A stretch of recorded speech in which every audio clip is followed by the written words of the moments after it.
You see, that does work, doesn't it? So, congratulations to Matrix Services for sorting that out. My first business is some sad business. For those of you who may not be aware, former county councillor and leader of the Conservative group at Derbyshire County Council for a number of years, Annette has recently passed away. She was a councillor for the Sandy Acre division from 1967 to 2009, and she was made an honorary older woman in 2018. Would anybody like to say a few words?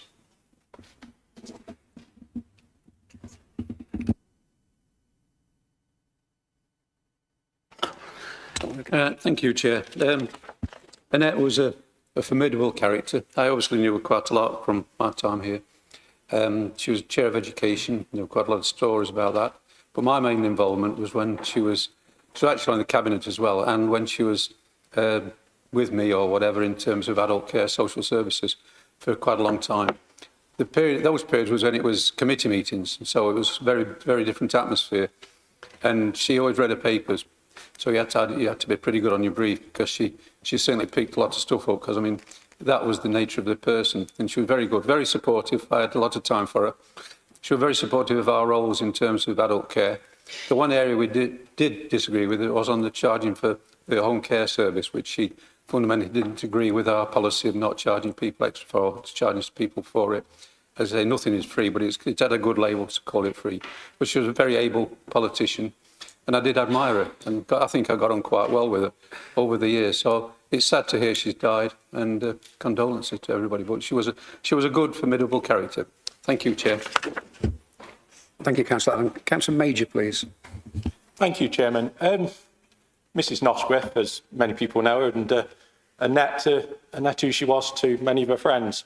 I assume many of you don't know her, but just a bit of background. She was born on the 31st of January 1930 in Berlin, of the Jewish faith, not a safe place for somebody of that faith to grow up in, and a family fled to the UK, obviously before the war broke out, and you can only imagine how potentially terrifying it must have been for her as a young girl, moving to a completely different country, although how right a decision it was, and how much Derbyshire and Sandy Acre, where I live and represent, has benefited from that decision that was made.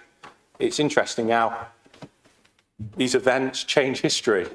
And I think that led to a bit of her personality, because, as Councillor Allen said, she was both immensely formidable, and not many people scare me, but Annette did. But she was also so kind, and I remember her bringing gifts round to me when I had all my children and little trinkets and bits, and she really cared, and it was absolutely great.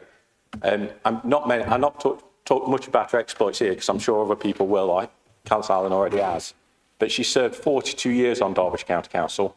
Very few of us, apart from Mr. Parkinson over there, will surpass those numbers. And for a lot of that time, she was group leader, and also served as chairman of committees when there was committee systems. I think it was Young People's Committee.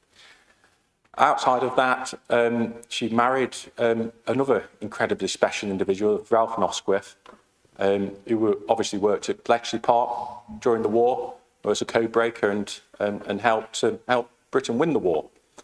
And together they ran Sharnos, which employed hundreds of people in the Ilkeston area. I know my auntie worked there, and it was always said how great an employer Sharnos was.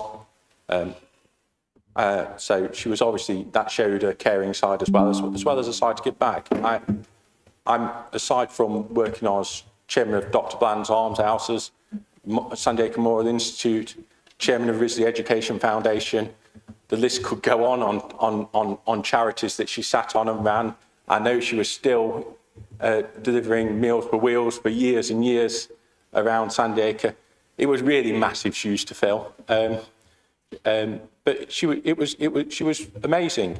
One of my very first memories of Annette was I had a bit of probably still have a reputation of being a bit blunt and speaking my mind from time to time. But I must have even had it in my early 20s, and I was made chairman of political and campaign in the Terry Wash Conservative Association. I was in my early 20s. And somebody said, oh, the meeting's such and such. And I went, oh, I know where I'm going. It's fine. And David Stevens said, no, I'll come pick you up. And he came to pick me up. I said, oh, whatever, okay. He came to pick me up and he stopped about 100 metres from Annette's house, because that's where we had the meetings. He stopped me and said, Wayne, I know you like to speak your mind, but you don't do that to Annette. So I was firmly warned off. I think I ignored him completely. I think it probably paid off. I think Annette liked that, and I think that's why within 3 years of then, I was chosen by the branch at Sandiacre to be a successor. Once she retired from the county council, and I think we have a lot to learn from her. We should go when we're at the top of our game, and she did go when she was at the top of the game. Don't hold on too long. She didn't give anything up locally. She would still read the cabinet papers, because she used to ring me up and say, Wayne, have you seen this? And for years afterwards, she was so supportive. She was chairman of Sandiacre Parish Council for years after that, and eventually handed that obviously over to me. And she really cared about Sandiacre and really cared about Erywash and Derbyshire. I know the family and herself gave a lot of money to Ilkeston Hospital and really supported that. She really was one of the greatest people we've ever had in Derbyshire, I think, and she'll be so massively missed. Even though she's not lived in Sandiacre for getting close to a decade now, it's still a name every single person knows, and people remember her so fondly. Obviously, it's given me the massive challenge of massive shoes that I'll never, ever be able to fill. So she was a good friend, and I will massively miss her, Chairman. Thank you. Councillor Parkinson, please.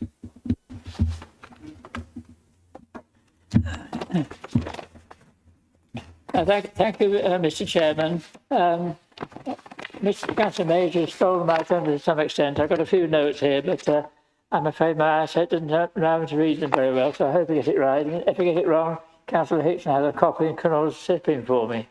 Honorary Alderman Annette Nosquith, CBE, was born, as Wayne has said, as Annette Grunbaum in Berlin on the 31st of January 1930. She actually came to the UK on the 4th of March 1939 on what was called the Kinder transport, people who assisted thousands of children particularly to escape from Nazi Germany. Actually, fortunately for Annette, her father was already in the UK, but her mother remained in Germany and actually survived the war, and the family was reunited in 1947. So in fact, unlike many of her compatriots who lost their families in the Holocaust, her family, immediate family anyway, certainly survived.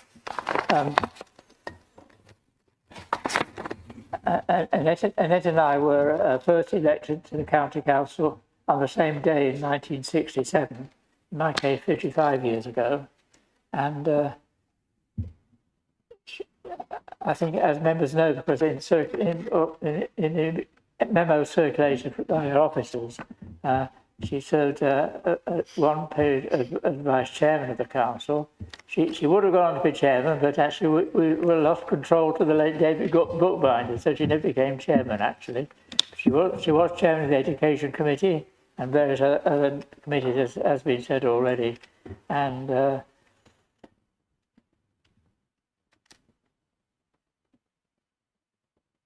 Sorry, I lost my way there.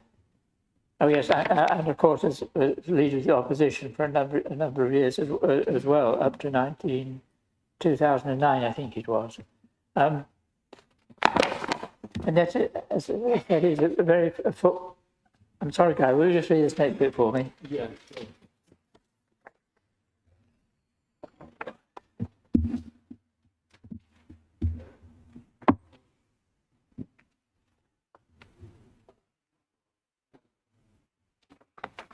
Right.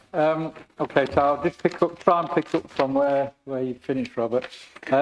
As Robert said, Annette and himself were elected to the County Council on the same day in 1967.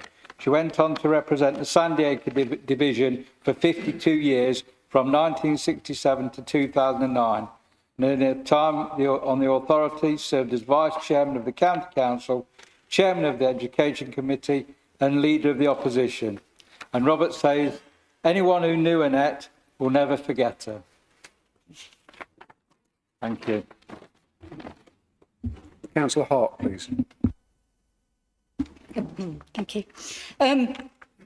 I'd known Annette vaguely in Erewash. I think everybody knew the name of Annette Nosquith. But when I was elected in a by-election for Derbyshire County Council in 2005, we're all going back quite a way, I came up to County Hall with some trepidation.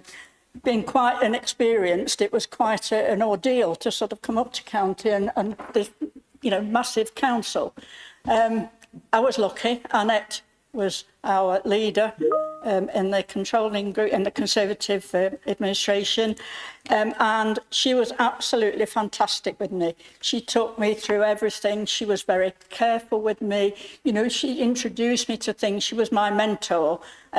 I'd like to think that, she could probably look down now and think, well, I didn't do too bad a job sort of coaching Carol. So, I think it was Councillor Allen said she had got this ability to talk to people and, although she was very, very strong in her views, she got on very well with nearly all the councillors, and I think particularly John Williams, who was the leader then, they had a really good rapport. And I think that's all they say. She was very strong in her convictions, but she was able to communicate and work with all the opposition councillors as well as looking after her own. So, she'll be sadly missed, and they were a formidable partnership. It wasn't just Councillor Nosquith, Annette Nosquith, but Ralph, and you've heard that Councillor Major said. So a really formidable partnership as well, but she was very sad, and condolences to her family. Councillor Rose, please. Thank you, Chair. I knew Annette for a short time, a couple of years, I think, but she was a fantastic person, and I have a feeling that I introduced Councillor Major to her. Do you remember that meeting? Through the Chair, Councillor Major. So it's very sad that she's passed, and I just wanted to add my voice to the comments that others have made. But she was a wonderful person, and though I've not seen her for many years, she will never be forgotten. Thank you. Thank you. Councillor Parkinson. Thank you again, Mr. Chairman. I think between us we managed to cover all the points that I had noted down. So if one misses something, other people do pick things up. That's the nature of this place. With your permission, Mr. Chairman, I'd just like to take a little opportunity to say something very personal. This is my last meeting. I know it's the last meeting for a number of people who are not standing again, but or maybe not get elected. But I'm standing down this year after 55 years in total as a member of the County Council in two sessions, 67 to 74 and 77 until now. I've always served on the Planning Committee. I used to serve on the Highways Committee when there was one, and I was in fact present at Elverston Castle on the day it was opened as the first country park in the country by Chris Chataway in 1970. It's been a great experience. It's been very much of my life. I shall certainly miss it. I've always enjoyed the council work at all levels, parish, borough and here. And I would like to say my grateful thanks to all the chairmen and leaders on both sides with whom I've worked. All the officers, past and present, generally speaking, everyone has got on with each other, I think. And certainly, I've always found I've not been one to go to the press with any arguments. I find it far better to try and get on with people. And by talking to the relevant cabinet member or committee chairman, as the case may have been, you can often get things done that way, quietly behind the scenes, without going and broadcasting it all over the press. But again, my thanks to everyone I've met over these 55 odd years. It's been a very pleasant experience. I shall be sorry to see it go, but I shall keep an eye on you, and I may come and sit at the back there from time to time and see what's happening. Thank you.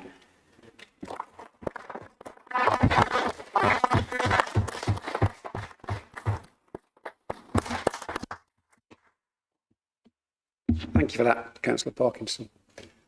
If I could just take a moment and return to item 1 and ask all those that are able to stand, could we stand for a short while in silent reflection and thought, and give our thoughts to the family at this time of sadness and loss.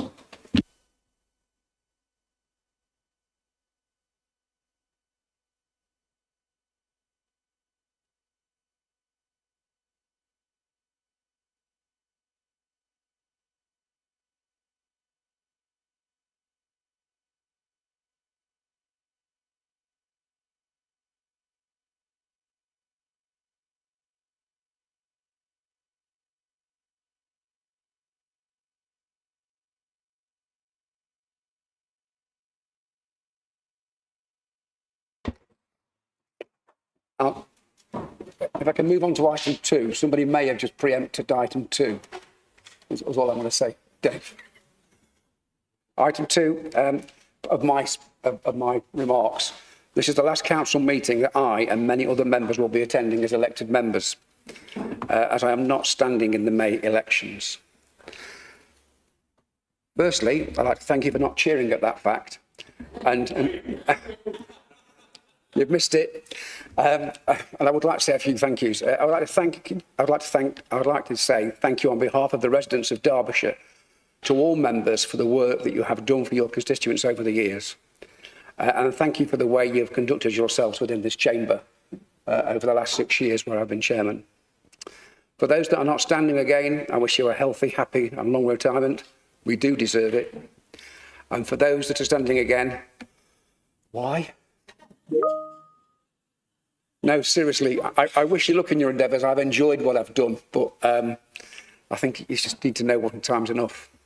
On a personal thank you, I'd like to thank the officers of the Democratic Services for their help and assistance to run these meetings, and also to the members of our secretariat who can always find the right person for you to speak to for every problem you go to with them.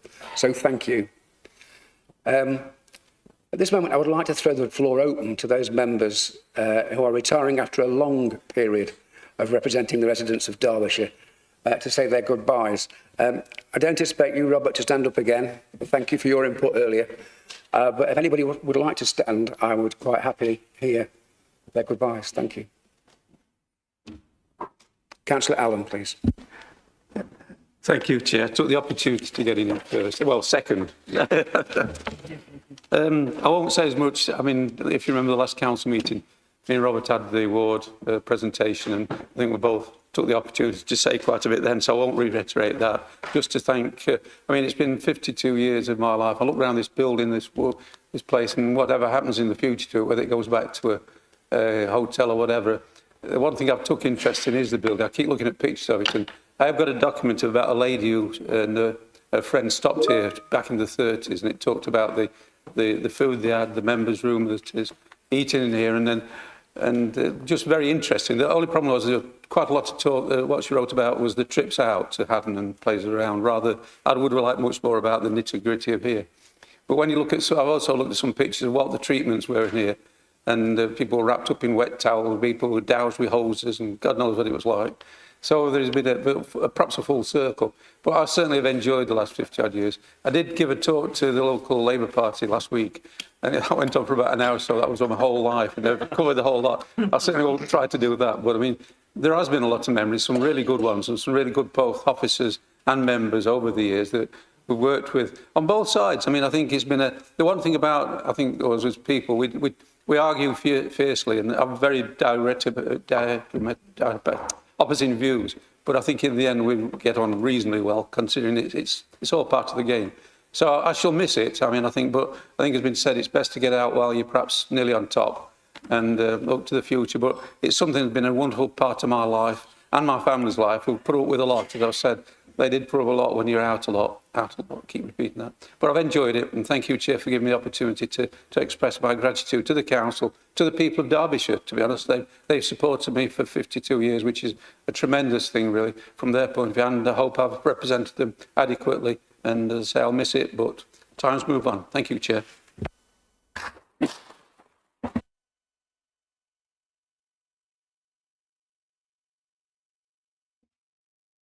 Yeah, thank you, both of you, for those. I move to the minutes. I move the minutes of the meeting held on the 12th. Councillor Spencer.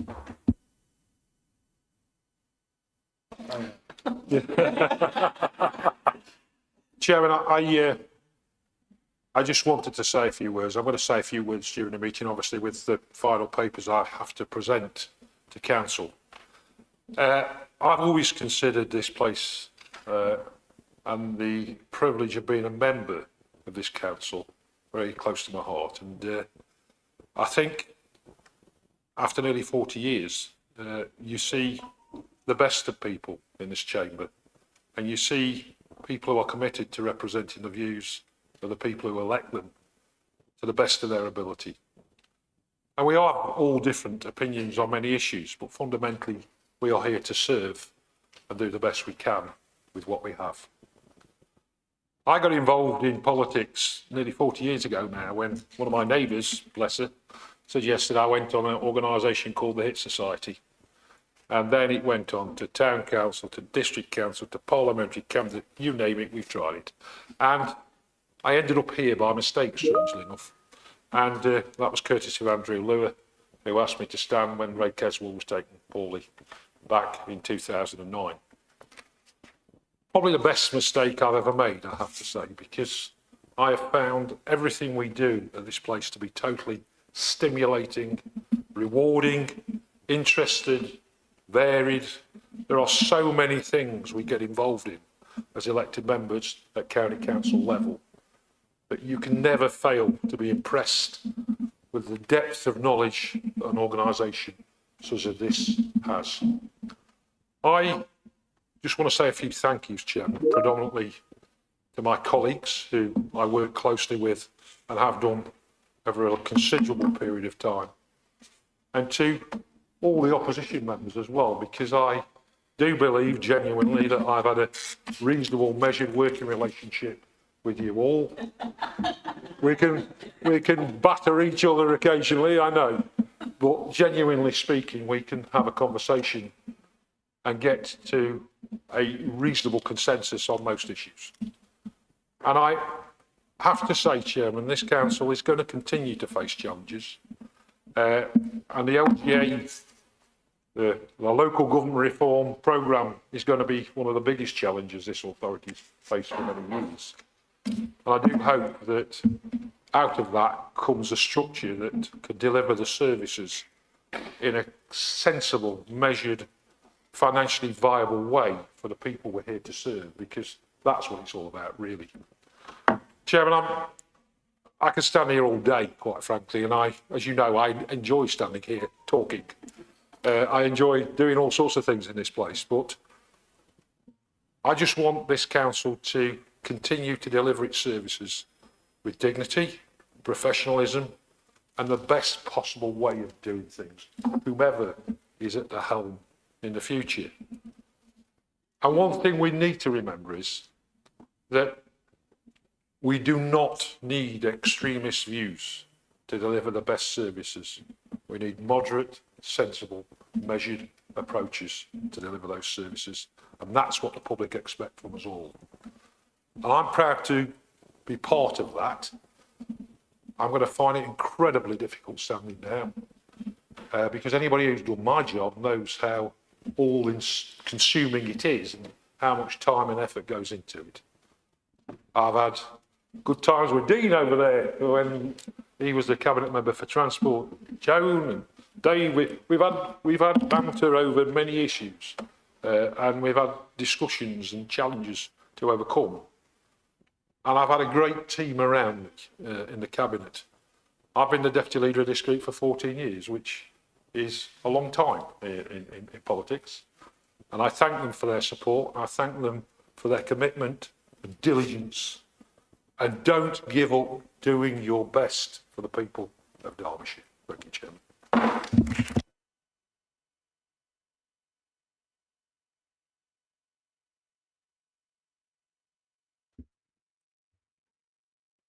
I move to item 4, Ms. Kelly.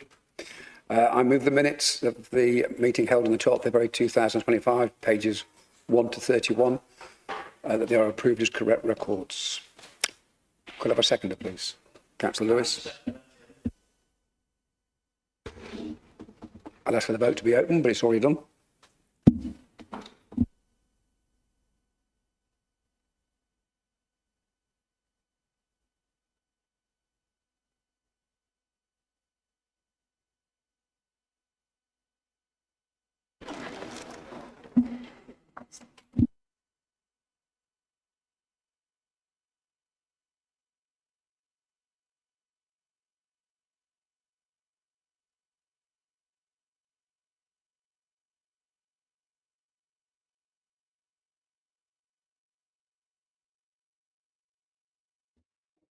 Okay, those minutes are approved. Thank you.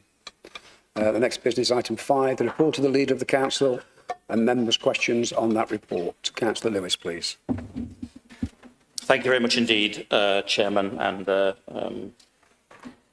well, here we are at last, the last full council of the current administration. Before I get into some of the things we've done, as you would expect, I'm on my feet and I can do that. Just wanted to sort of touch on a few things that are in train at the moment as well, which are making excellent progress in the authority. This one in particular is all about filling our responsibility as the responsible authority that has the duty to lead the preparation of Derbyshire's first local nature recovery strategy, which we expect to bring forward for approval and publication this July. It's a bit of a landmark moment for our county. The strategy will form part of a national system of local plans for nature and environmental improvement across England. But what matters most is that ours is actually rooted in Derbyshire. It reflects the character of the countryside, the distinctiveness of our towns, our villages, as well as the distinctiveness of our geological makeup of the county, the 12 zones that we have around the county, distinguishing between carboniferous limestone, magnesium limestone in the northeast corner, all those sorts of things. And it's all about the determination of our people in Derbyshire to see nature not only protected in Derbyshire, but thriving as well. We've worked in genuine partnership. Thousands of local people and hundreds of organisations have had their say. We've just completed a major public consultation which saw response levels double what we expected. So that tells you something. Derbyshire people care deeply about the landscapes in which they live, they work, they raise their families in. This is not really a strategy imposed from above. This is all about growing it from grassroots level, and I really feel that we've done that. And I've certainly been involved in some of the sessions that have happened out there in our communities, and it's been really humbling to take part in some of those. So I'd like to thank everybody who did take part in those. Your input is shaping a long-term shared plan to deliver nature recovery alongside economic and social benefit as well. It's not just about conservation, it's about regeneration, health, well-being, and our local pride as well. While we talk about nature and heritage, I want to highlight some steps we're taking to open up access to our landscapes and our history. So just this month, not more than a matter of days ago, in fact, we celebrated the long-awaited opening of the White Peak Loop down there at Cromford and passed through Darley-Dale, etc. A major limestone milestone in us in connecting our communities for walkers, for horse riders, for cyclists, for nature lovers, along one of the most scenic sort of green corridors, if you like, around the country. It's another example of how we're delivering on the ground and not just on paper. It was a manifesto commitment, and I think we've met it well. And it's one that will improve as well over the coming years as more and more of the route will open up and better connect our communities such as those in Buxton.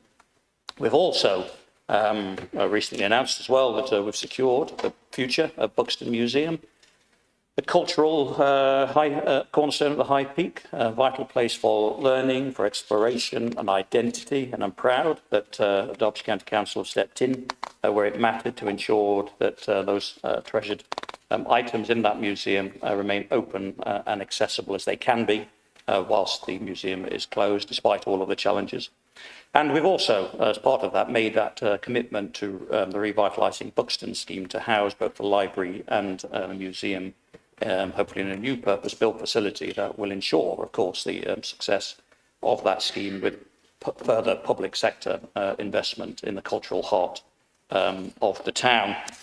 And whilst I'm on my feet, and just point to some of the other good things that we've done around the green agenda, I suppose, in Derbyshire as well. The Million Trees scheme that we launched a number of years ago now to achieve 1 million trees by 2030. We're well over the halfway mark already. I think we're over 560,000. I'm looking at Carolyn there's nodding at me. Over 560,000 trees in the ground across Derbyshire. So really proud of that, and we're going to aim for 2 million by 2030. Now, so while we've got the impetus behind us, let's crack on with that. We've also announced in recent months the Heartwood Community Forest, which runs down the east side of the county, includes Derby City as well, and a really important milestone for us to be able to deliver that for the residents of Derbyshire, really sort of delivering on the not just more tree planting, but actually connecting communities to nature, which is vitally important as well. We've kept libraries open, as we promised to do as well, over this administration, and we will continue to work in that vein should we be re-elected on May the 1st. When the Queen's Jubilee happened, we supported the Queen's Green Canopy, and again, loads of tree planting happened around that. We were one of the sort of keystone, I suppose, counties in that endeavour here in Derbyshire. Massively proud to be part of that as well. And over recent years, we have been part of the creation of the East Midlands Mayoral Combined County Authority, another key thing that we're incredibly proud of. To have achieved working with our colleagues right across the region to deliver that. Of course, we now have a mayor in place, and the money is flowing into the region and things are being delivered, which is really good to see, and it's absolutely vital that we continue in that vein as well. Councillor Patton informed me today that all of our children's homes in Derbyshire are rated as good and outstanding, good or outstanding. At the moment, which is absolutely really proud to hear. And we've all recently launched Derbyshire Makes as well, a cultural programme that's been delivered right across the county, and we'll hear a little bit more about that. It's in answer to one of Councillor Fordham's questions a little bit later on. We're not perfect. Not everything we've done is perfect. No administration could ever claim that, but I think we've done really well by the residents of Derbyshire, and I think we can hold our heads up in pride here as an authority for doing that as well. And it's obviously been a pleasure working with our officers to deliver all of that as well. Right, Chairman, there are other things going on, and we must be clear-eyed about the challenges that face us and our rural communities, especially our farming families and our family businesses throughout Derbyshire as well. That's why today, when farmers gathered outside County Hall in protest at national policies, including proposals for inheritance tax changes that risk undermining family farms and measures that pile costs on small businesses, I went out onto the street and spoke with them directly. Today is the final full council of this administration. And what a way to mark it. Outside this very building today, for the first time in living memory, we saw an unprecedented gathering of farmers, of tractors and rural workers out to protest against, effectively, the opposition over there, protesting their government. And that's something that we should consider as being quite extraordinary, actually. You should think about that for a minute, what's just happened here today. What kind of local opposition party manages to whip up such anger, such alarm, such widespread resentment that hundreds of farmers leave their fields and drive to County Hall to say, you don't speak for us anymore? These are the people who feed the nation, who manage our landscapes, who support rural jobs. And they've clocked something earlier on. Labour is no longer on the side of working people, if they ever were. And as we all know, strong rural communities rely not only on farming, but on basic infrastructure, like public transport. So I want to take a moment as well to commend my colleague, Councillor Charlotte Cupit, and the public transport team for their tireless work following the collapse of Hollies of Baslow, a much valued local bus company. But from the outset, the team acted swiftly and decisively, working closely with the company to offer support wherever and however they could, moving fast to ensure lost services were covered as well. We've gone beyond, above and beyond to try and keep those services running, but ultimately, due to circumstances completely beyond our control, Hollies sadly ceased operations. The team's work didn't stop there. The team and Councillor Cupid continue to lead in ensuring that replacement providers are in place even for commercial routes, doing everything possible to minimise disruption for residents. And I thank them and her and the team for the commitment to our communities during this time and to our public transport network as well. Chairman, while this council continues to deliver for Derbyshire, the same cannot be said for Labour-led Derby City and their fellow travellers in the districts and boroughs when it comes to local government reorganisation. We submitted a very clear and ambitious Conservative-led case to government reorganisation designed to bring stronger leadership, better services and real value for money for residents, a single county unitary, excluding the city. But Labour couldn't even get their house in order in Derby City. Councillor Lewis, I've just been informed that there is a 10-minute restriction on speeches. Even mine? Yes, apparently so. Oh, Chairman, I'm very disappointed. I'm almost at the end of my speech, and it does conclude with farewells as well. There are nice things in there too. As long as it's no It's more, your discretion, Chairman. as long as there's no more pointy stuff. Pointy stuff. I would never do that, Chairman, as you well know. I think you might. Okay, so where was I? Rather technically, Labour pulled out of voting support when they realised that they may lose around a third of their council seats in Derby. A classic case of turkeys refusing to vote for Christmas. And now, with Amber Valley Borough Council floating on a third option, a south of county but without a city plan, you really do have to wonder who exactly is putting residents first. I did ask very nicely. I've gone right to the last page now. Right to the last page. It's just, if I don't hear the word thank you in the first two lines. Thank you, Chairman.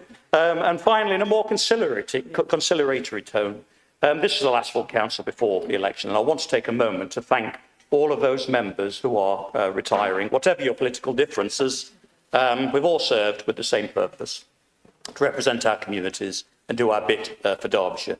I do wish you all well, and I couldn't put it any bit better than our earlier speakers did, so I won't say any more than other to wish all of those that are restanding on May the 1st the best, although you'll forgive me if there was one final political aside that I do hope your parties don't do as well as ours do. Thank you.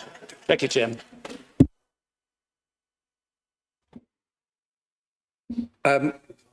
Any questions of the leader? Councillor Bingham, please. Right, it's you, Barry, to speak. Thank you, Chair. My question is to do with heritage. But before I ask the question, I'd like to just mention a very brief statement to the leader, and this as well also would go to the oncoming council, whether I'm elected or not. Now, I'd like to start with stating that many years ago, I was invited to a heritage conference at London, and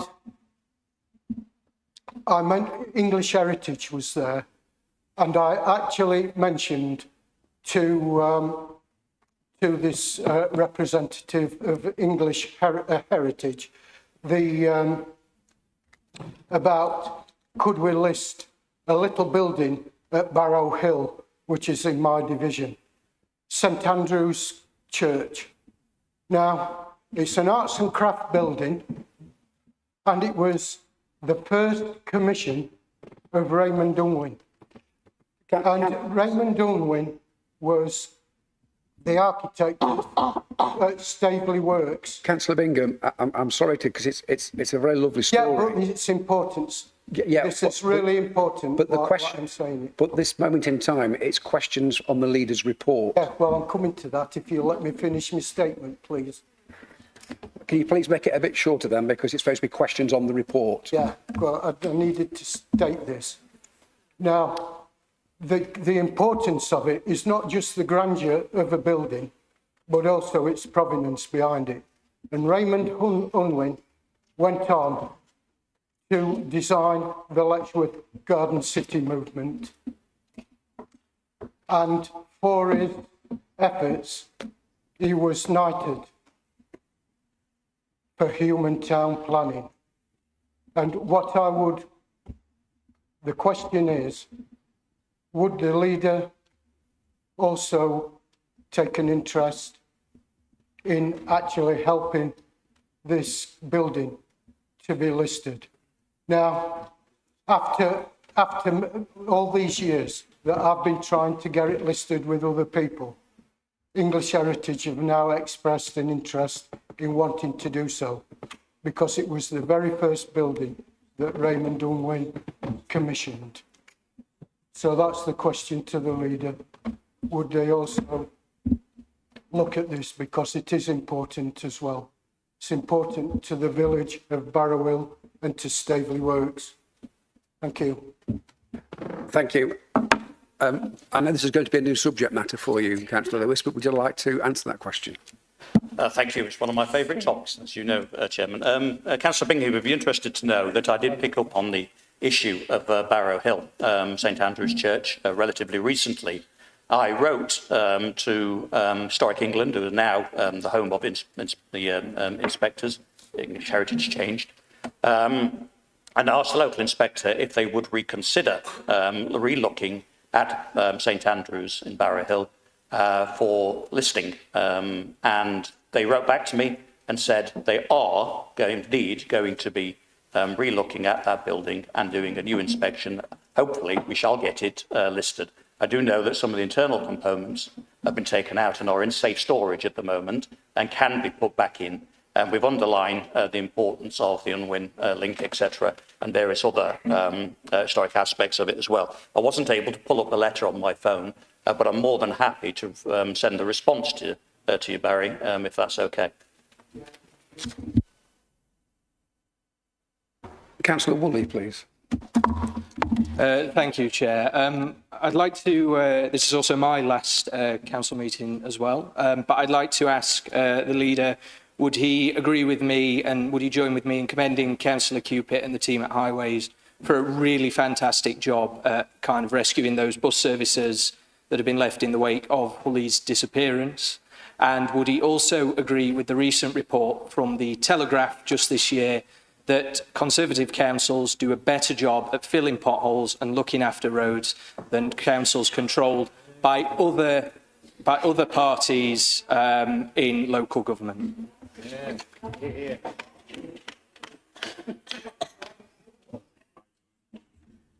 I'd be delighted to respond to Councillor Woolley on that front. I did actually want to make more of the fact that Councillor Cupid had worked so hard around those bus services, the Hollis bus services, and but in a usual understated way said, I'd rather you just kind of mentioned the team more about, but Councillor Cupid has worked incredibly hard on that particular issue, and I know it's not done yet. And she will keep going, but she has done remarkably well. Yes, it is very true. I believe the figure is 5 times more or something like that than other local authorities that Conservative councils do. I know we are one of the better ones, despite what that lot over there may tell you. And I was absolutely disgusted to hear the Prime Minister's comments earlier this week, threatening to withhold 25% if we don't get it done in certain times and all this sort of nonsense as well. Public investment in our highways has remained static right across the board for the last decade or so, no matter which administration's been in control in Westminster, and we have campaigned against all of those, of all of that lack of funding, and we continue to do that. It's a really big bugbear for us here at the County Council that the condition of our roads deteriorates, but the money stays the same. Therefore, we have more potholes, and we really need to get that sorted. It would take, at current rate, something like 300 years to get all of our highways up to standards. So Labour's fictitious numbers of late have really not helped with that at all. They have, in fact, just talked about some pretty random numbers out there, which actually don't make any more than than any previous government's given us before. It's not new money at all. Thank you, Chairman. Councillor Swan, please. Thank you, Chairman. It's just a point of order, really. Just to satisfy my curiosity, can you point me to the rule and the procedure limiting the Leader of the Council's report to 10 minutes?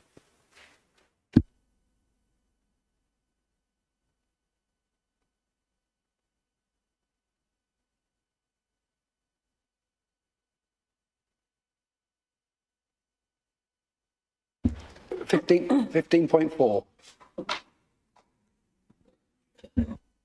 Covering the rules of debate during a motion rather than reports from any particular person.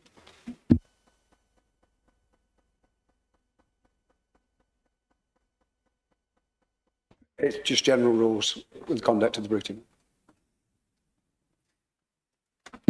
Councillor Fordham, please. At the risk of ruining things, I think I agree with Councillor Swan. Let it be said. And can I just further add to the embarrassment by also paying credit to Councillor Cupid and her work on a range of topics. I've had a number of interactions, and I have to say, I may not necessarily agree with the outcome, but the work level and the work rate is impressive. Mr. Leader, you and I share an interest in apple trees, as many people here won't know. And you kindly planted a Lord Suffield apple tree in your orchard. You may want to know, in the context of Councillor for Barrow Hill, that Raymond Unwin drank cider from the Lord Suffield apples with Edward Carpenter when he lived in Cross Street in my division. My question is, what advice would you give yourself 8 years ago when you took on Leader?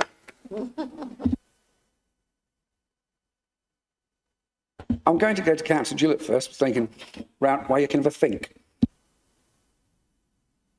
Thank you, Chair. And in the spirit of cooperation, I actually agree with Councillor Fordham and Councillor Swan as well. I don't think the 10-minute rule applies, but I'm not going to object to the monitoring officer's advice on this particular occasion. In terms of the bus service, obviously I welcome the services that have been saved, but not every service has been replaced at this stage. And I have one, the bus service 55, that is causing great concern in a number of my communities, particularly Lower Pillesley and Morton, but the neighbouring villages as well are also affected, because for those villages, it is the only service that they have. And as of now, they are without a service. I have spoken to the officers in the department, and in fairness to them, I know they are working hard on that, but it's not easy to find a solution. But would the leader like to comment on that service and say what he is prepared to do and what more can be done to help those people? Because there are now people who can't get to work in the morning, there are students who can't get to college, people with doctor's appointments or other key appointments that they must go to, they are struggling as well. I'm doing my best to make them aware of the travel on demand service, but it will not meet all of their needs. and this is something that needs resolving straight away for those people.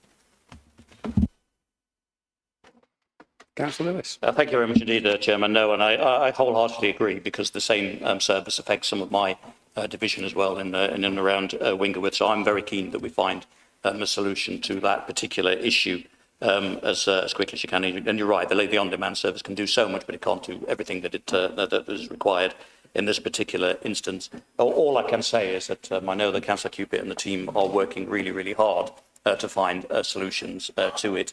And is doing as much as they can on that. And I know that no stone is being left unturned, and we will continue to try and find those solutions. And Councillor Ford, what advice would I give myself?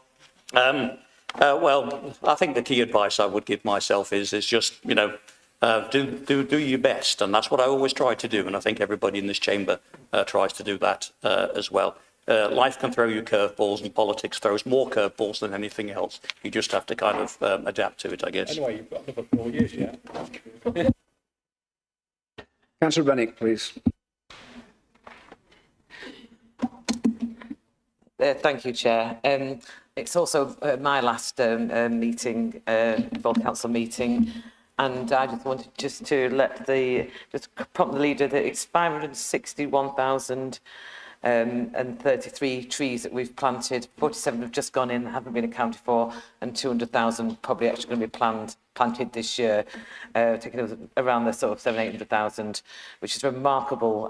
When I was asked to actually plant, help with the Million Trees campaign, I was pretty horrified about the immense task that is, and to get to that level by the end of this year, way above our target for 2030, is really testament to the brilliant officers who've helped support this.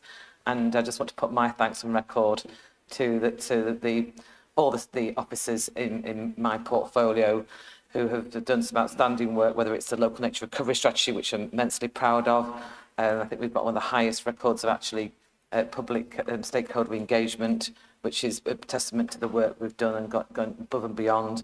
Whether it's actually reducing landfill. I think when I first took over waste and management and recycling, I think we had 19% of waste going to landfill. It's now just 1%, and there are many, many other brilliant bits of work that's been done by officers. Just to put my record on thanks to send that back to all the people who supported me and to my colleagues. Thank you.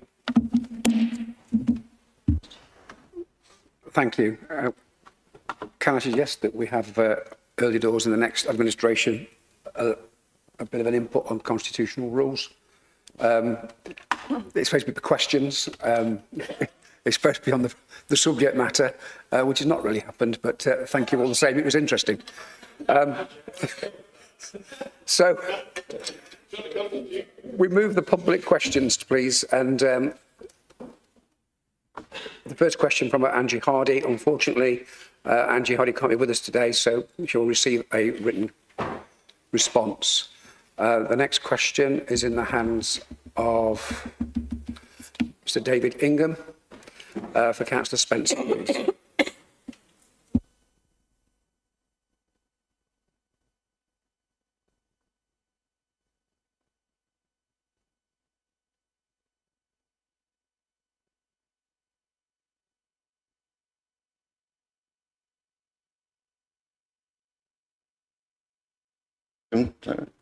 Good afternoon, Chair, members of full council, Councillor Spencer. I've been a acute interest in the council's procurement activity, and councillors will be aware that last May I asked questions relating to the use and payment of Populate Consultancy Limited and THJH Limited for Children's Services Strategic Support. I've since attended the Improvement and Scrutiny Committee resources on the 13th of January 25 and asked a question regarding consultancy spend associated with proposed savings in relation to the 25-26 financial year. I noted in the related budget consultation report that some respondents would like the council to stop outsourcing, using agencies and consultants. I note in the pay policy statement report that a finance manager has been redesignated head of procurement. I welcome any improvement in governance arrangements, but given it's not explained, what's the actual reason behind the change? Does the post head a new team? And will it be responsible for managing contracts across all the council? Councillor Spencer, please. Thank you, Chairman, and thank you, Mr Ingham, for your very last question to me. He has a supplementary. The head of procurement role is not a new position, and the only change is in the title. The title of the role was previously the finance manager, and it has been amended to reflect the responsibilities that that officer carries out within the organisation as a whole. In other words, it covers all procurement contractual arrangements across the whole. Thank you, Chair. Do you have a supplementary question? I do, to disappoint Councillor Spencer. There's one more question. I would just to be categorically clear, my supplementary question is not intended to infer any direct or indirect criticism of any elected member, cabinet member, or any chairperson in this room, or any political party, and should not be incorrectly interpreted by anybody as such. My supplementary question is, I consider the procurement team faces significant challenges managing contracts. I've reviewed information solely relating to Populate and THJH, and in my view, rightly or wrongly, work's being charged for beyond tendered amounts. Charged additional work has no separate contracts or written service expectations. One contract was extended without documentation. Some work's been charged for a year after undertaken. Close to £1 million, what I know of, has been paid for basically 2 individuals, not the 565,000 I originally believed, whilst keeping 2 director level posts vacant, in short, spending £3.25 million more. And the contract with THJH was signed and dated before that related 150,000 project was even openly tendered out. So, Councillor Spencer, and it is a very simple question, would you be so kind as to acknowledge my offer to attend scrutiny committee as a witness to assist with looking at the pertinent points I raised and follow up on in January when included on a future work plan which has been suggested? And your parting gift will be just a simple yes to the acknowledgement. Councillor Spencer. Chairman, I'm afraid I will not be able to accommodate Mr Ingham that request, because the scrutiny function of this authority has to be directly separate from the cabinet role that I carry out as an elected member. And that gift lies within the hands of the scrutiny chairperson, who obviously would make that decision under the guidance of the head of legal services. So I will have to defer that to them to respond to you in due course. I acknowledge your offer. We'll leave it to that, Mr Ingham. Thank you very much. Mr Ingham, I think we're lucky you actually got to ask the question, because I couldn't see that very, very spurious link between that and the first question. Thank you. Can I just say, well, I appreciate it.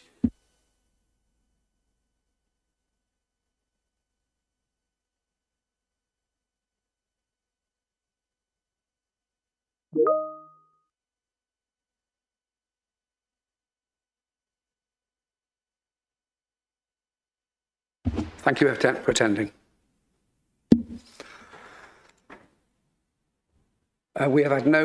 We've received no petitions. Item 7. Item 8, the annual report of the Independent Remuneration Panel. Can I ask the Director of Legal and Democratic Services to introduce the report, please?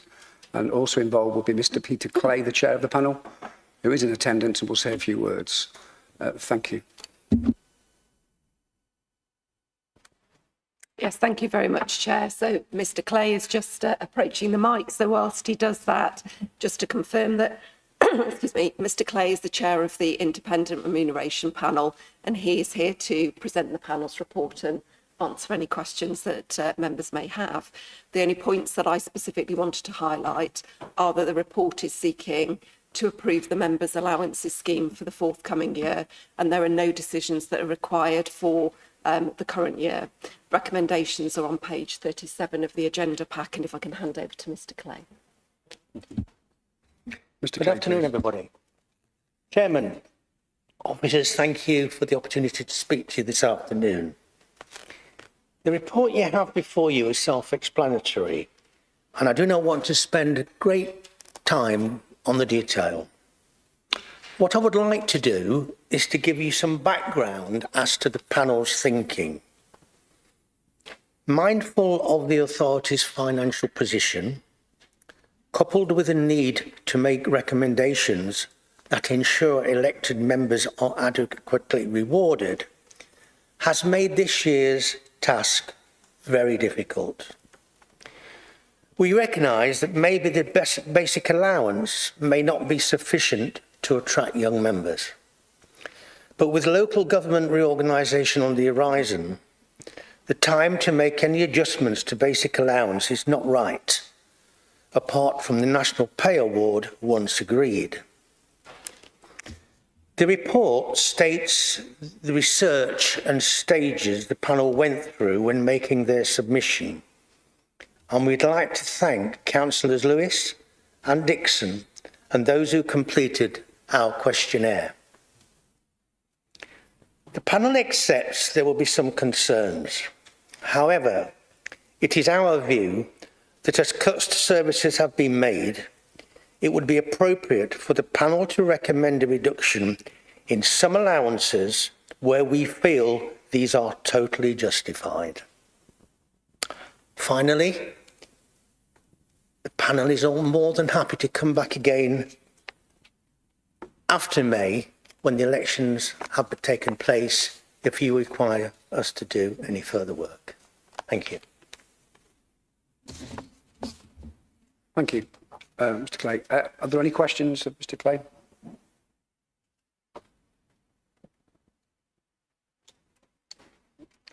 Councillor Spencer, please.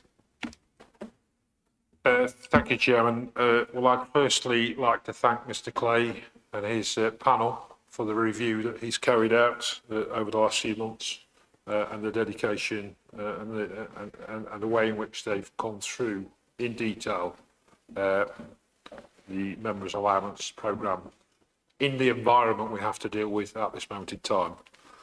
So without further ado, Chairman, I'm going to move that we accept the recommendations within the body of the report. I so move, Chair. Thank you. Thank you. Councillor Lewis, please. Thank you very much indeed, Chairman, and thank you, Mr. Clay, as well, for the hard work of yourself and the rest of the remuneration panel. I know it can be a little bit of a thankless task sometimes to do this sort of work, but it is important work, and we do appreciate it. And I'll be seconding the recommendations. Thank you. Thank you. That's been proposed and seconded. Thank you very much indeed, Mr. Clay, for your work and your in this matter. Councillor Gourlay, please. Yes, I'd like to say that I'm going to vote against the recommendations for 4 reasons. The first one is a technical reason, that we are voting against a proposal which we neither know will increase or decrease the expense of councillors' allowances. We know that the special responsibility allowances will go down by 40-some thousand, but we do not know by how much the councillors' basic allowance will rise. Councillors know that in the past I've opposed rises in councillors' allowances. I've also voted against rises in councillors' allowances, and now I've got the opportunity to speak against rises in councillors' allowances. Some councillors put in a great deal of work. They go above and beyond what is required by the job specification if one exists as a councillor. Others do not. The basic allowance for a councillor neither rewards hard work nor punishes idleness. It's therefore a blunt tool, and one which is unsuited for the role that it purports to carry out. One of the arguments that that has been made in the past for increased allowances is to encourage talent to come forward for election. Now, at this point in time, all the parties have chosen their candidates for the next election, which will be the final election of this council. That effectively does away with the argument that this would encourage anyone to become a county councillor. County councillors will not exist. And fundamentally, the argument that hits home hardest for me is that paying councillors undermines the voluntary nature of local representation. We don't pay scout leaders or church wardens. County councillors should be in the same category, where people stand for no other reason than to represent their neighbours. Thank you. Councillor Gillett, please. Thank you, Chair. And on behalf of the Labour Group, I just want to start off by saying that we welcome the report and we thank you for the work you've done, and we will be supporting the recommendations. Members' allowances, partly for the reasons we've just heard, are always a tricky subject. It's not something we enjoy having to discuss, but Parliament has said we have to do it. And therefore we do have to have this vote today. But that's why we have the independent panel. We have them to go away, to look at the evidence, to come back and advise us, and to give us evidence-based recommendations. And in the circumstances, that seems the most appropriate way to go forward.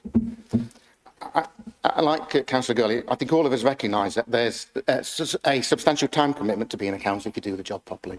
It's hard work at times, and there is some huge responsibilities, certainly for some of the members who are in the executive, managing a budget of £750 million a year and taking very, very important decisions that affect people up and down Derbyshire. And for those who have worked, while trying to do it as well as I did for a stage, it has an impact on your career as well as on your family as well. And that should be recognised. And while there will be some people who are always opposed to councillors receiving any remuneration, I think most people will accept that we should receive something, even if we argue over what the precise amount is, which is why it should always be evidence-based and supported by the facts. And I think that's where the problem with this report comes in, because it's shown one or two issues that some of us have suspected, but the report actually shines a light on some very important features. I think we should start by remembering that the current allowance system was established by the leader after the last council election in 2021. There were changes to the structure there, and if you remember, you all stood on a boast in your manifesto at that stage that you had cut the cost of politics by 12%. That's what you put in your manifesto. And then the first thing you did after the election was to create 6 more posts, which attracted a special responsibility allowance, paying at that stage a total of an extra £66,000 a year, which is over £250,000 over the course of this administration.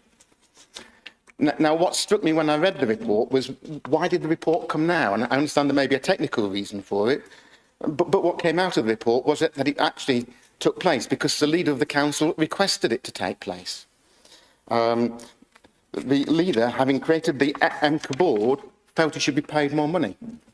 So having tried to be mayor and failed, he then tried to be deputy mayor and failed, and then he went back to the panel and asked them to relook at it again to see whether he should be paid more money. And we need to remember when that was, because that was at a time when this council was cutting services. It's at a time when care homes were being closed and day centres were being closed because we were telling the public that we didn't have the money to pay for it, and yet the leader felt it was such a priority that he asked the panel to review his allowance. It was at a time when the voluntary sector were being told that their grants were being not just cut, but ended. And again, that was at a time when we were telling them that we didn't have the money, and yet the leader of this council felt he should be paid more. It was at a time when we were telling pensioners in receipt of social care that they had to pay not just hundreds of pounds, but in some cases thousands of pounds a month extra for their care, because this council didn't have the money, but the leader's top priority was to ask for the panel to review his allowance. And it was a time when the early help cuts were coming into force, again because we were told that this council doesn't have the money, and yet the leader's top priority was to ask the panel to pay him more. And what the panel has said to us is that as councillors, we have to show some moral leadership in these circumstances. And if the council doesn't have the money, then that has to be reflected in what we are paid as well. Some people will agree with that, some people won't, but the panel have said it, and I think we should accept it.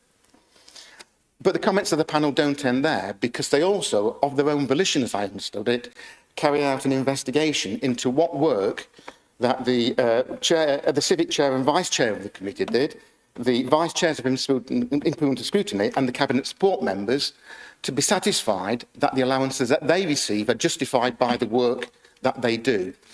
And it's clear from the report that they concluded that either the evidence wasn't provided or that the recipients of those posts didn't feel the need to provide that evidence in sufficient detail to satisfy the committee that they should allow those allowances to remain at the current level.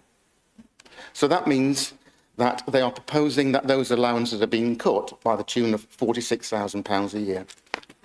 But that begs another question, because it means that for the last 4 years, if that's been the position, those members have been drawing those allowances on that basis and not able to justify the work they were doing to pay for it. So that's well over £200,000 nearly approximately that's being paid to those people, apparently for not doing the job that was expected of them. So all this taken, as I say, at a time when the public of Derbyshire have been told their services have been cut, have to be cut because of lack of money. And it's that sort of situation, I think, that gives us all a bad reputation and makes council allowances very difficult. But I'd still end by saying, by where I started, by saying to the panel, thank you for the work you've done, and thank you for shining a light on what is actually an important topic. Councillor Fordham, please. Thank you, Chair. What a day. I'm agreeing with Councillor Swan and disagreeing with Councillor Gourlay and hearing what Councillor Gillett had to say. The ambition of attracting young people by nature of allowances isn't a fix-all. But actually, as someone of working age, it does enable me to be here. I'm not a young person, I'm 53, but actually I am of working age and I do need that allowance. I don't make any bones of it. It meant that actually when a resident rang last night, I was able to go and see them at 10:30 this morning because I'm able to take time out of my working week in order to be present for duties as a councillor. And I don't agree that it is just representing your neighbours. I think it is more fundamental than that. I think, however, there is a principle, and your Chair, you joked about constitutional changes, about ensuring that anyone who receives a special responsibility allowance, that we have the right to hold them to account. And the truth is that deputy portfolio holders get an allowance and don't have any means of us holding them to account, have no visibility in relation to workload, and we are not cited of any aspect of their work. And that, I think, is constantly and repeatedly embarrassing. When questions are asked of portfolio holders who are unable to be present, the deputy doesn't step in. Silence falls. That cannot be right. So I disagree with Councillor Gourlay on the issue of allowances. I think the report is fairly balanced. I agree with the timing. But if we are going to have special responsibility allowance, it is not unreasonable for us to have the right to hold them to account for that money.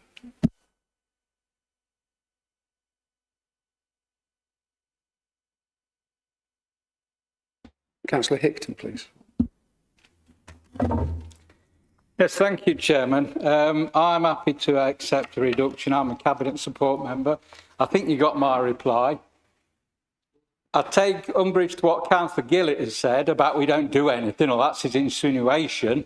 Absolutely wrong. We don't just support our Cabinet members. We deputise them, deputise when they're not there, when they're doing it at another meeting.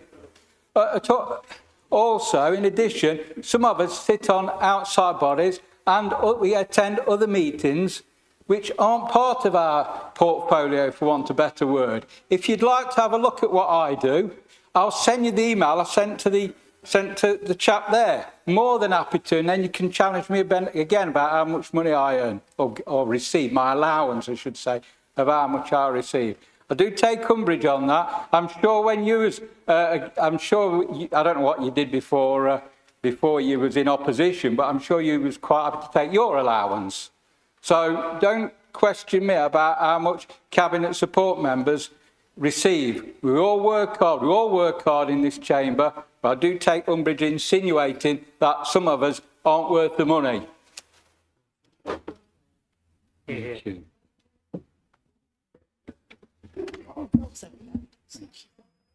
Councillor Swan, please.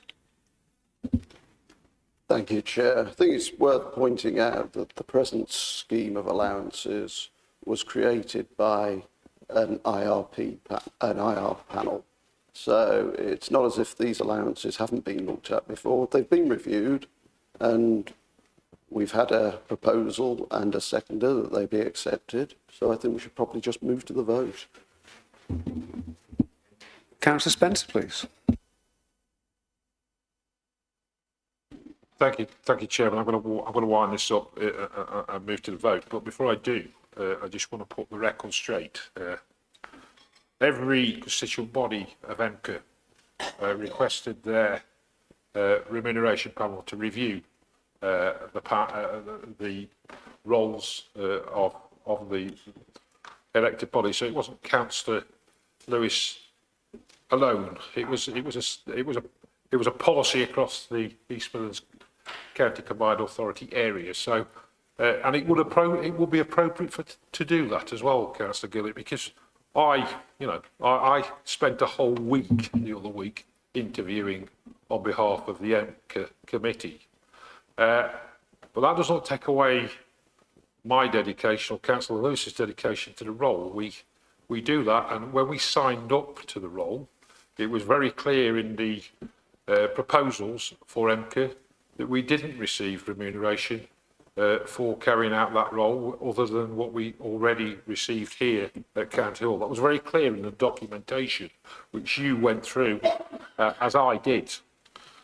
I just want to speak a little about the Cabinet Support Member roles.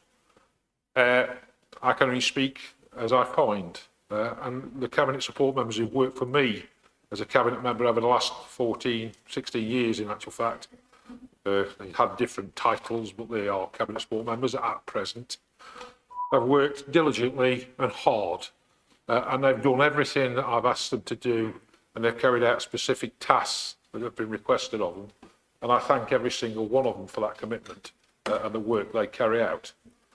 On the principle of standard allowances that Councillor Goulet mentioned, that is laid out in central statute, I understand. The council does not have the ability to adjust standard allowances because somebody does more than somebody else. There is a laid down statutory requirement as far as standard allowances are concerned for every elected member, as it should be. And I also say, Councillor Gillett, the only time I remember in this chamber as long as I've been here where we did not accept the recommendations of the Independent Remuneration Panel was when your administration removed the allowance for the Leader of the Opposition, which I remember vividly at the time because I was the deputy and the leader had to leave the chamber at the time. Something I found totally, utterly deplorable and something that should never have happened. And you remember it well because you were there. But, Chairman, on that basis, I thank the committee for their diligent way in which this report has been published. I think it has reflected the work that has been put in by the committee. Some may find some of the proposals challenging and difficult, but fundamentally those are the proposals, and I suggest we move to the vote, Chairman. If you could open the vote then, please.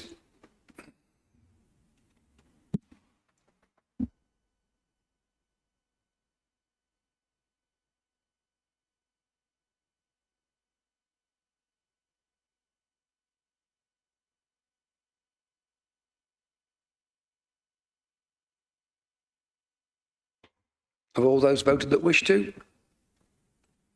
Okay, the recommendations are approved. Thank you. Our next business is item 9, change to committee memberships. The Director of Legal and Democratic Services to introduce the report, please. Thank you very much, Chairman. So this is hopefully a very straightforward report to make some minor amendments to committee membership now that Councillor George is no longer a member of the Labour group. The recommendations are on pages 53 and 54 of the agenda pack. Are there any questions of a certain nature for the director? No. Could I have a proposer, please? Councillor Swan. Thank you, Chair. I'm happy to move that recommendation. Councillor Flatley. Thank you, Chair. Happy to second. Are there any observations or questions on the paper? No. Can I move to the vote then, please?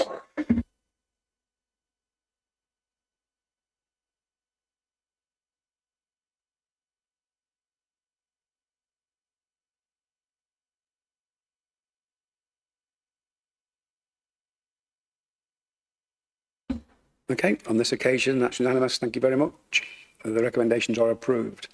Item 10 is the Pay Policy Statement 2025, and the Managing Director to introduce the report, please. Thank you, Chair. So this report covers the Pay Policy Statement for 2025, which the Council is required to publish on an annual basis under Section 38 of the Localism Act 2011. The report sets out the changes to the Pay Policy Statement compared to the version of the Pay Policy Statement that was published last year. Council is required by the Localism Act to publish a Pay Policy Statement by the 1st of April of each calendar year. The reports are the recommendations are set out at item 8 in the report, and I'm happy to answer any questions. Thank you. Thank you. Are there any such questions? No. Could I have a proposer then, please? Councillor Spencer. Thank you, Chairman. I'm happy to move the recommendations which are published on page 60. The Council's Pay Policy Statement is required under Section 38 of the Localism Act to be published. I so move. Councillor Major, please. I'll be very happy to second those recommendations, Chairman. Thank you. Are there any questions or observations on the paper? Councillor Kinsella, please. Thank you, Chair. Yeah, the Council has set out its pay policy in accordance with the Hutton Review for fair pay in the public sector, where the ratios between the highest and the median salary shouldn't be more than 8 to 1. Currently, Derbyshire's ratio is 6.8 to 1, so not much below the minimum that's recommended as the ratio. According to the Office of National Statistics, in the last 2 years, we've seen an increase in the rate of low pay, with an increase in the proportion of jobs paid lower than the real living wage. So many of Derbyshire's district councils, including where I'm a member at Amber Valley, have much lower rates and therefore representing a fairer approach to the lowest paid staff. So as I mentioned, Amber Valley ratio is 3.9 to 1. And it's based on this, and based on, while I recognise that we are within the recommended ratio, I do feel the council should do more. I'm not sure why the districts have a much healthier ratio and supporting a fair pay approach, and I'm not sure why the council has, compared to the other districts, has a much higher rate. So I'd like to urge the council to be much more ambitious in its scope to reducing the disparities between the median and the lowest paid that we employ. Thank you. Any other questions or observations? No. Councillor Spencer, would you like to close? Yeah, yes, Chairman, I'll close. Interesting take on the fact we're 25% below the recommended 8 to 1 scenario, 25%, Councillor Kinsella, which I think is relatively considerable. And of course, pay scales across local authorities usually reflect the level of responsibility, number of staff, and many other elements are considered in that process, as I'm sure you will appreciate. And I'd also say, Councillor Kinsella, that we have committed to reviewing the pay line, which is the thing that really controls all the things you're talking about across the organisation. And that has been discussed at length and will continue to be discussed moving forward, because it's a balance between being able to attract the best and the brightest and also managing to do it within the financial constraints that the authority faces. This proposal is here today. I have no intention of adjusting that during this meeting. Your points are noted, but I think if you look very closely at the differential between districts and counties, you will see for yourself exactly what I'm talking about. And I would also suggest to you, as we move forward and look at the pay line and the single status element of this is critical. We don't want single pay claims. We want to make sure that we're doing things appropriately and justly for all concerned, which is exactly what this pay policy statement does. So I'm more than happy to move to the vote, Chairman. Thank you. Thank you. Could we open the vote, please?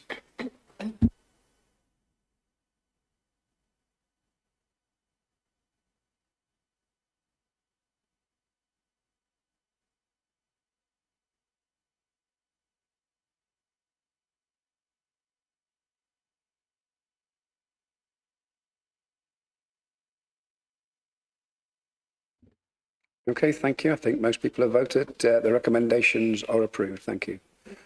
Our next business, item 11, the performance and monitoring and budget monitoring forecast outturn. Managing Director to introduce the report, please. Thank you, Chair. So this report sets out the Council's performance and revenue budget and forecast outturn for this financial year as at the end of Q3, the 31st of December 2024. The report sets out that at that outturn forecast at Q3, the Council set out a forecast net overspend of just under £26 million against the overall revenue budget set for the Council. The savings delivery is on track, but continuing demand and forecast cost pressures, particularly for adult social care and children's education services, are resulting in that forecast expenditure currently being forecast significantly in excess of budget. The forecast overspend has reduced since the Q2 report by just over £2 million, and the report goes on to set out the details around that improved position since the previous quarter. The report also sets out details as at the end of Q3 regarding the Council's 33 strategic objectives.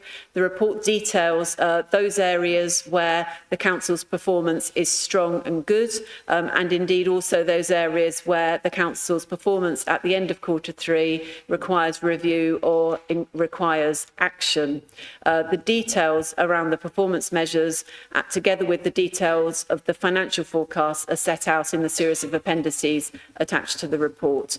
The recommendations are set out within the report, and I'm happy to address any questions. Thank you, Chair. Thank you. Are there any questions of the Managing Director? Councillor Fordham, please. Thank you, Chair. I partly raised this in the budget debate we had at the last council. I'm genuinely struggling with this. We are now, I think this is report 7 or 9 of budget overspends, and we set our council last time with a balanced budget. Given Q1 was, I think, 48,000 overspend, given Q2 was, I think, 30,000 or thereabouts, and given Q3 is 25 million overspent, isn't it the case that while the paperwork says it's a balanced budget, the truth is we know it's not? And given we've just set a budget that says it won't be overspent this coming year, am I wrong, or will in fact we suddenly have Q1 saying 25 million overspent and we can manage it? I'm not saying it's wrong to manage it. I'm saying it's wrong to pretend we can balance the budget, isn't it? Aren't the figures showing the evidence that in fact we're managing an overspend? We are not balancing the books. I genuinely think we are at risk of, well, yeah, I think the consequences are known.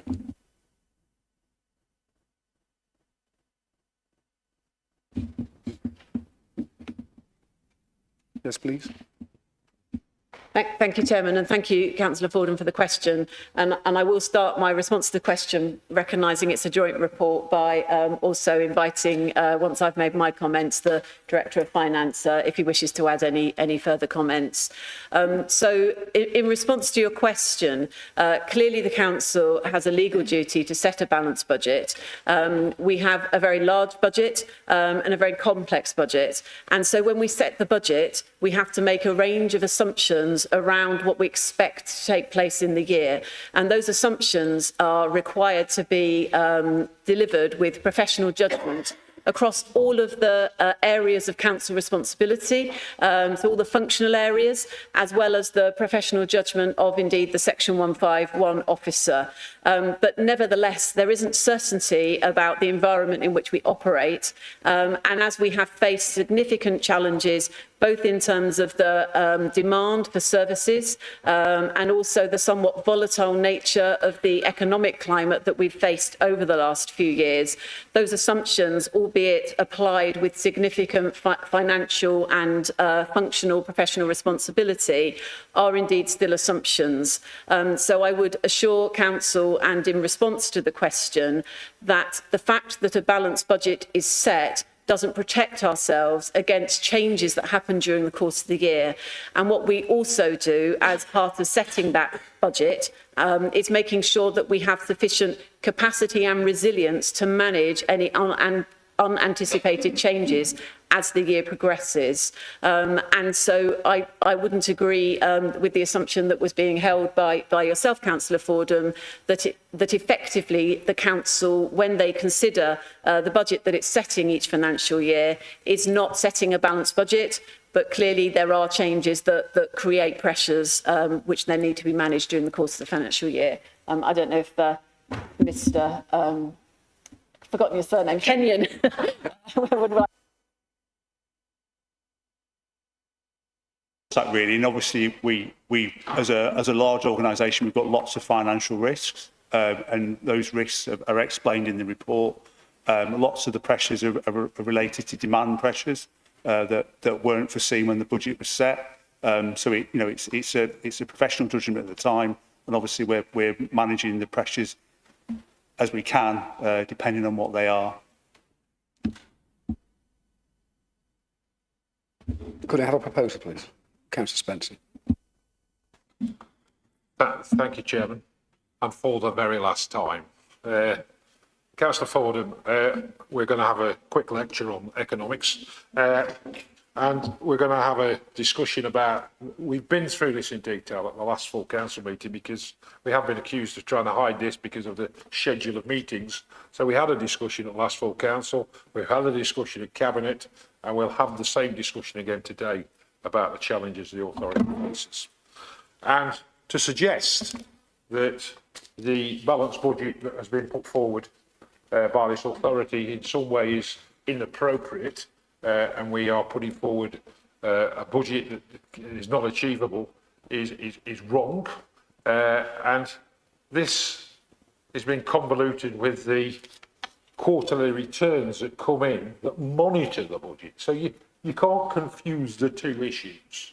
And what I want to do before I go any further is I've got a few thank yous to make with regard to the challenges. Mr. Kenyon came into the organisation, I don't know how long it is now, Mark, some months ago now, getting some years ago in actual fact now, at a very challenging time for Derbyshire County Council. And he and his team, along with the senior management team, have worked tirelessly to work through these budgetary challenges we face as an organisation. And you cannot make assumptions of worst case scenario at the start of the year. Let me just give you a few examples of what I'm talking about. Inflation, up for whatever reason. I suspect it's going to go up even faster in the coming months than it has been doing in the past. So that's one thing. Demand pressures on children's services, huge. We've got over, I think it's 1,033 young people in our care at this moment in time. A huge responsibility for any authority, a responsibility we take seriously, and a responsibility we have a statutory duty to carry out and carry through. Demand pressures in adult social care are itemised in the body of this report, and they highlight the challenges authorities up and down the country are facing, particularly off the back of COVID.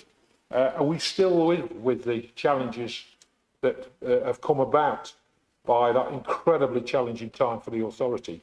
And I don't believe that that is going to change in the short term, and it would be wrong to assume it was. Having said that, Chairman, we are within the budgetary programme trying to balance the finances of the organisation. And when we have debates in this chamber about the challenges and decisions we have to make to balance the budget, I don't hear Councillor Fordham stepping forward and supporting those universally. We don't make those by choice. We make many of them because we have to. The challenges of recruiting people who look after people within our communities in foster care are huge. We are not unique here in Derbyshire.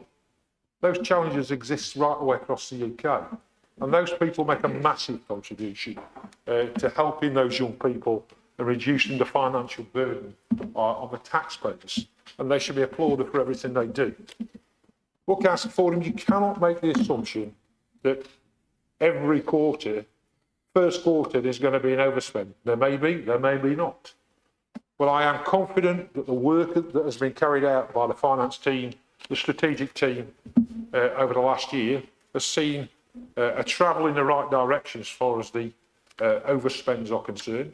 I have every confidence that by end of the year, the work and effort that has been put in will see a further reduction in that gap, which was quite large at the beginning of the year, I have to say.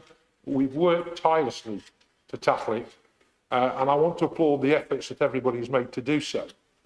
But there has to be a recognition, Councillor Fordham, that everybody in this chamber is going to have to continue to make difficult and challenging decisions based on the principle that demand pressures will continue in those particular areas as the LGA, the CCN, and all those representative bodies are seeing and talking about continually. They don't just exist here in Derbyshire. It's a national problem and a national challenge. And we will continue to keep those books in order and continue to work tirelessly that the taxpayers of Derbyshire receive the best services they can within the constraints of the budget that we have to face. So I move the recommendations, Chairman. Thank you. Councillor Lewis, please. Second the recommendations and reserve the right to speak. Councillor Allen, please. Yeah, thank you, Chair. Can I refer to the comments on page 114, SO23, which talks about ensuring there's a good choice of affordable adult care support across the county, available across the county, with a focus on experience, quality and improvement. I've got to say something in this because, again, over the years, my interest has been very much older people's care. It talks very much in the comment on the right-hand side that people have the access to short-term care and to improve their independence, which is something nobody can object to. I mean, I'm a great supporter of people living independently as long as possible. And that's why I always supported when community hospitals were being cut, because I think there's a major role for people moving from acute sector back into the community via a community hospital, but many of those have closed. Well, my concern there is, since the county no longer offers a choice for people with residential care, that people are thrown completely into the private sector. And I always believe that in the past, by us providing our own care, we put some sort of control on the private sector's increase in costs. So I really do see this as not a valid comment to say that there is a choice. I think that choice has been taken away from people, and I think it's very regrettable. That's my swan song, Chair. But, you know, I always supported older people's services. I always have done. I'm getting to that point now. There's quite a lot of people around in this chamber who are reaching that point. It's very sad. But again, I had to make that comment because I feel that there has been a major change in terms of us providing services, which, I mean, in the past we had 40-odd residential homes, now back to none. And I think it's really sad that it's basically that choice that has gone.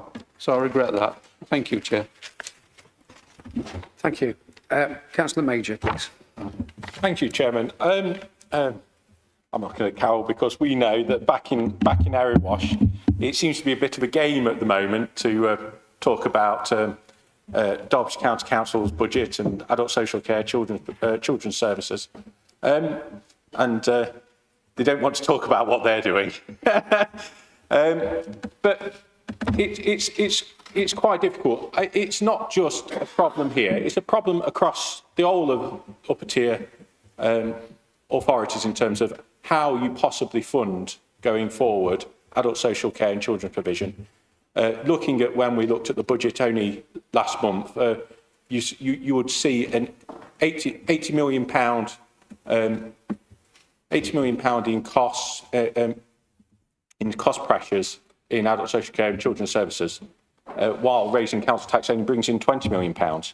And we're not alone in this, and it's clearly going to be a problem that the sector will face for many years. And it does concern me when people talk about LGR as a way to fix it, because I think it will be barely a sticking plaster, the money that will be saved from LGR to pay for adult social care. The real answer is, and it's been what they kept shouting about for years, was that government need to put more money in. And it's amazing how, when it was a Conservative government, they used to say it almost every week or every day or every minute, some of them.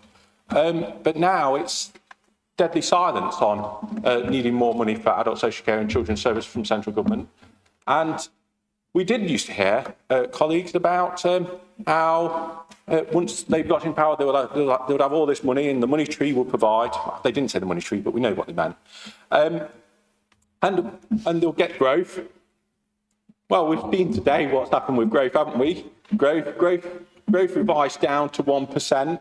They've increased national insurance, which crippled small businesses, which they've taken away much needed income from our elderly through winter fuel payments, and they are slowly crippling the UK economy. They are tanking the UK economy, which has meant there's even been more spending cuts been announced today, and the need to cut funding. And she dare say this isn't a return to austerity. It looks a lot like austerity to me. I'll be interested to see if one of them wants to stand up and claim that it isn't. So I do find it rather worrying, Chairman, especially when we heard so much noise about national government borrowing costs after this Trust mini-budget. But the forecast from the ABR today, with borrowing costs already exceeding what there was after the spike after this Trust budget, showing that they're going to increase over the medium term by another 1%. They are absolutely crippling the UK economy. There's no chance on earth that they are going to provide what's needed for adult social care and children's services. And I really do fear for the future of those services unless the central government provides more money, which is absolutely needed. We called for it when it was even a Conservative government, and I hope they'll start calling for it now when it's a Labour government. Councillor Forden, please. Thank you, Chair. And just to pick up directly on what Councillor Spencer was saying, he said you can't predict the situation for next year's budget. Yes, we can. This is report, I think, 7 or 9, saying that we're in trouble. Month after month, quarter after quarter, we are overspending. Now, what's the problem? And he said, he didn't hear my suggestions. I'm surprised he didn't hear my suggestions about centralised costs of this authority on adult care, on the way they've asset stripped and lost us money, the way they pay upper tier managers overly and strip from the frontline services, creating a need for temporary and agency staff to come in, the lack of scrutiny and engagement from members and councillors across this authority for the last 4 years, the 10 years of Tory rule nationally, stymieing local government's funding. You could perhaps even suggest getting rid of portfolio holders to save some money, but no, deputy portfolio holders maybe. I've argued for a 4-year settlement for local government. He knows that, and so to try and parody me as not putting forward ideas is outrageous. Perhaps the most useless idea put forward was a budget commission where he held 1 meeting and then no more, because it was a chocolate teapot. It was a complete charade. It was announced at a press conference. The truth is, budget, you can't use this report to judge the budget. It's called budget monitoring. That is its very name. You read this report. If you read the report, look at the numbers, look at the red flags, read the language, significant risk all the way through. The only thing that means you can put your vote in the air and say that actually this authority is on sound finances is the word and judgment of the finance officer. There's no financial evidence. There's no paper evidence. There's no risk assessment. The assets are reducing. The reserves are shrinking. It's a local authority at the end of its financial and it looks like political life. The only thing between us and making an informed judgment is the word of the finance officer. And in the answer I got from the officers, it is uncertain, volatile. There are assumptions made. I'd like to assure you, I don't think if you handed these figures to any accountant outside and took away the recommendation, that they would say the finance of this council are sound or strong. And you can parody it as you like, but 10 years of government and 8 years in control, and this is the mess we're in. Councillor Kinsella, please. Thank you, Chair. I do accept the challenges that this council does face, because not enough money is going to local authorities. Not enough money goes to this local authority and many local authorities up and down the country. So there are some real and genuine challenges that the administration have to face around addressing some of those challenges, and it'll be interesting to see if there is a new administration how those challenges will be faced. So this is a genuine question rather than kind of performative politics. I think it was back in November, Councillor Spencer said, in response to a question from Councillor Gillett, that compared to when we benchmark against comparative councils, and I stress the word comparative, so size, demographics, we are, I think the figure was 14% overspent. I've since had discussions with senior officers that have confirmed this. So we are overspent compared to comparable councils. And I think it's something like 14% overspent across the piece and 17% overspent in terms of adult social care. And Councillor Spencer, in response to Councillor Gillett, back in November, I think it was, said fairly robustly that I'm determined to get under the skin of those figures. And I just wonder what's happened to that attempt to get under those figures, and are we better now comparatively than we were in November? So what's the comparative situation? Councillor Spencer, please. Well, there's nobody else to talk, so... Oh, okay, sorry. Councillor Lewis. Thank you very much indeed, Chairman. Yeah, so interesting conversation going on there. I kind of get where people are coming from. Obviously, when you read a report like the one before us today, it can seem quite alarming on the whole, and it should. The entire sector is in dire straits at the moment. And just pull out this particular figure from the County Council network. I recently gave evidence at a House of Commons Open Government Select Committee. And so one of the numbers that I had to sort of recount to them is that in 25-26, local authorities in England could have a funding gap of £4.9 billion, rising to 17.3 billion by 29-30. And for county council authorities, that gap in the next financial year could be 1.6 billion, growing annually to reach 6.7 billion over the same period. The entire sector is in pretty dire straits. There were promises made by the new Labour government that it was the end of austerity and that things would improve. However, that is not the case. Everything, as I'm sure my colleague Councillor Dale will tell you, in education is pretty dire as well. The investment is lacking. Investment in adult social care is lacking. Investment in children's services is lacking. Investment in highways is lacking. And that contributes to our bottom line, ultimately. Local authorities up and down the country have been applying for exceptional financial circumstances grants, effectively, from government. This local authority, despite the difficulties we found over recent years, has not. Up and down the country, local authorities, many of them Labour, in fact most of them Labour I believe, have applied to have the government raise their council tax levels beyond the 4.99%. And many local authorities are doing that. We have not. So we have, thanks to the officers of this organisation, thanks to Councillor Spencer's hard work and everybody else who's been involved in that, we have turned around a very difficult situation. We are by no means out of the woods, and we would never claim that we are. But something pretty radical is going to happen pretty soon. Otherwise, the entire sector will collapse.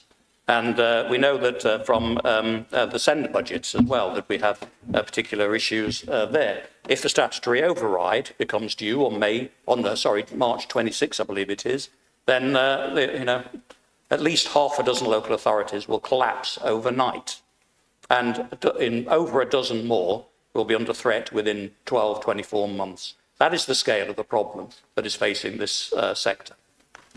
Thank you, Chairman. Councillor Spencer, please. Thank you, Chairman. Let me try and wind up or try and pick up some of the observations that have been made. Councillor Fordham has just said that we've got rid of all our assets. Well, he forgot to mention we've got rid of quite a few liabilities as well. And if you look at the strategic plan for the asset management of this organisation, you will see there are huge savings and huge savings purely and simply on outstanding maintenance costs that exist within our asset portfolio. And this authority possibly needs to ask itself the question, what are we here to do? We are here to provide services and look after the needs of our residents.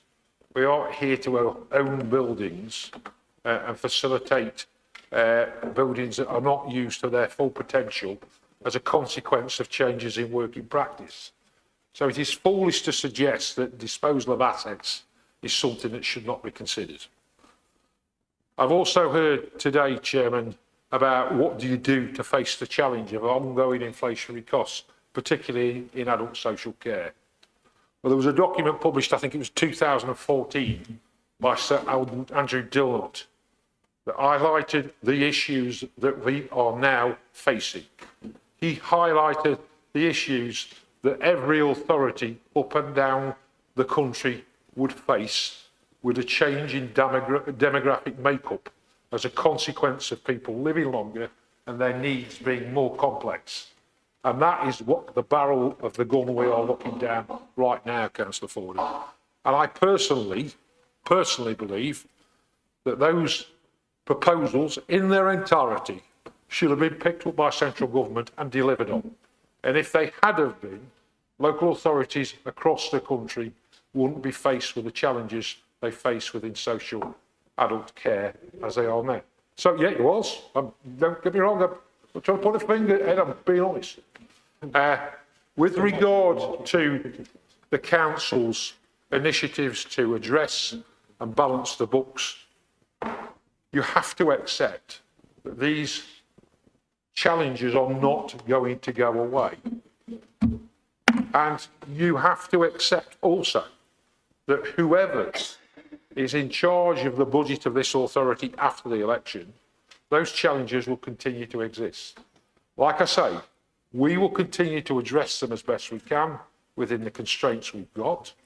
I genuinely believe that we need to look at it in a holistic way across the organisation as a whole.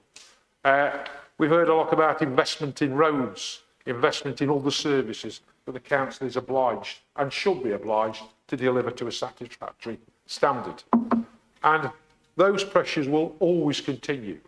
They're very dependent on weather conditions and other issues. But, Chairman, we come here all day talking about what we can do and what we must do.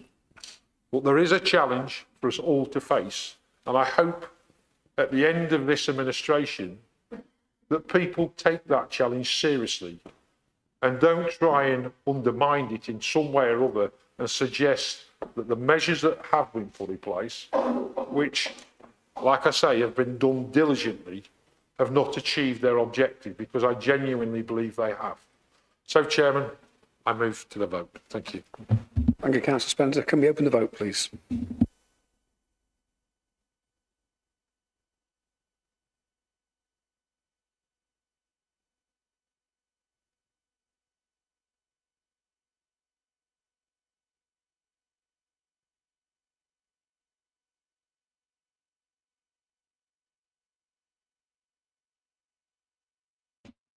Okay, thank you. Those recommendations are approved.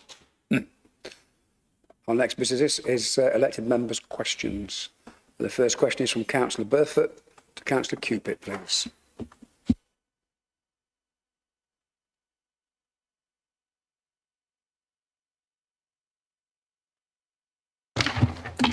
Thank you, Chair. Do you want me to read my question out? Yeah? It is printed. Yeah? Right, I'll read it out.